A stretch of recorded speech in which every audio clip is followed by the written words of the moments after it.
Hi, Becca. It's me, Ashley here. Thank you for sharing your discussion.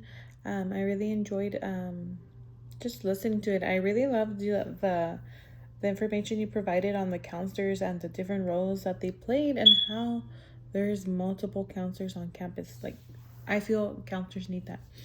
I feel like this is essential.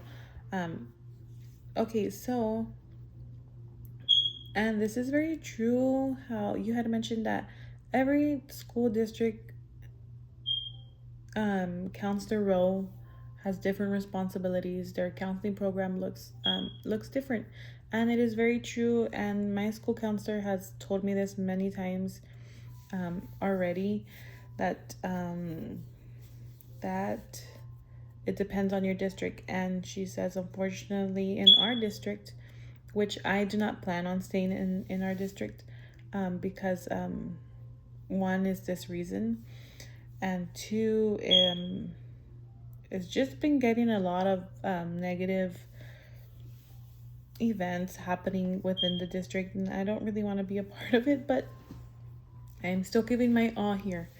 And I will still always be grateful for the district and giving me the opportunity to teach and to do my practicum next school year.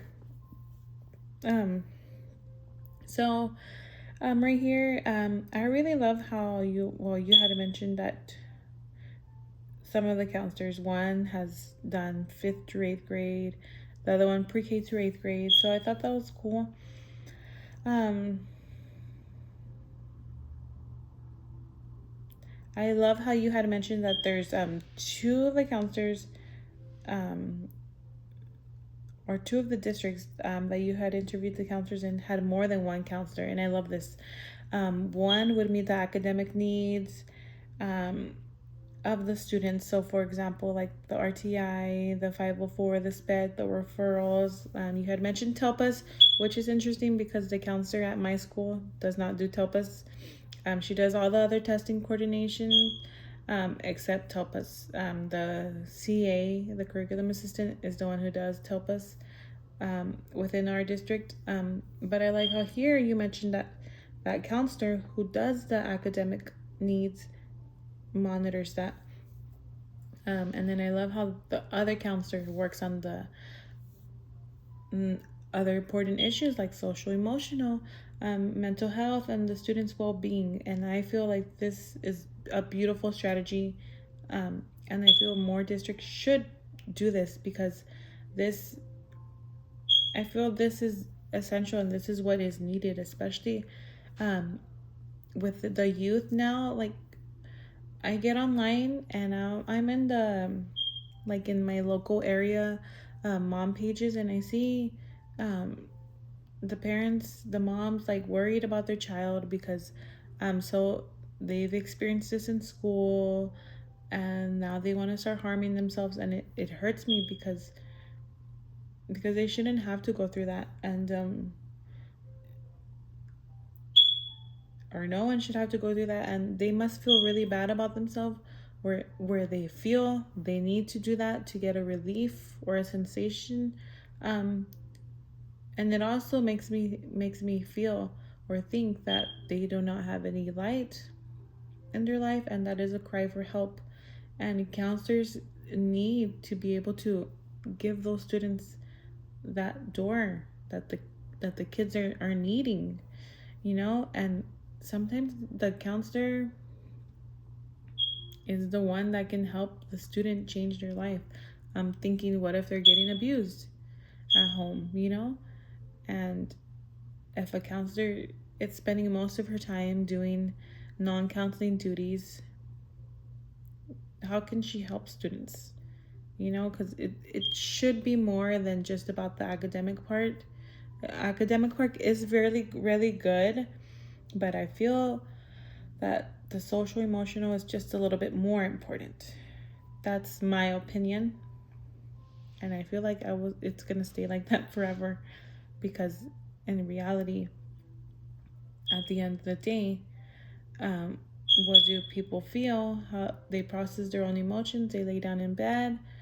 They start thinking. It's just overall well-being, and then this goes into their academic success.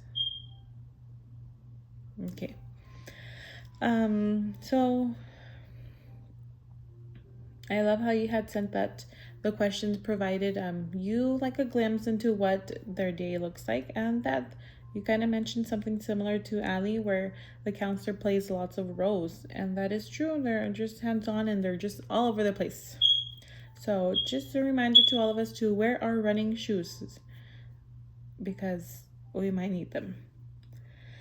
Okay, I thought it was also interesting here how, and I have seen this where some districts are either small or they don't have the funding to hire curriculum writers. Um, so they kind of just have the counselors, I was going to say teachers, but counselors, just create their own and have them be the expert of the curriculum, the guidance counseling curriculum. Um, and in other districts, the board makes it, the communities, curriculum writers make it in my district. Um, and then the last part here is how you also mentioned that how has your concept changed? You mentioned something like Ali too, where now you know more about the responsibilities that this is actually something that our friend Marissa, I think, also said. Um, that counselors play a big role and they have many hats, many responsibilities. They are always on their toes. Um, and then here, yes. Okay, and then that there's always a solution to every problem that a student has. And if you, I feel I've learned this from my counselor. If you don't know the answer, you have your community of counselors there. You have your admin, and then you have your program. I was gonna say program answer. Your district department leader, things like that. So I'll go ahead and stop here and thank you for sharing that, Bekah, and I'll see you next week, or I'll see you soon.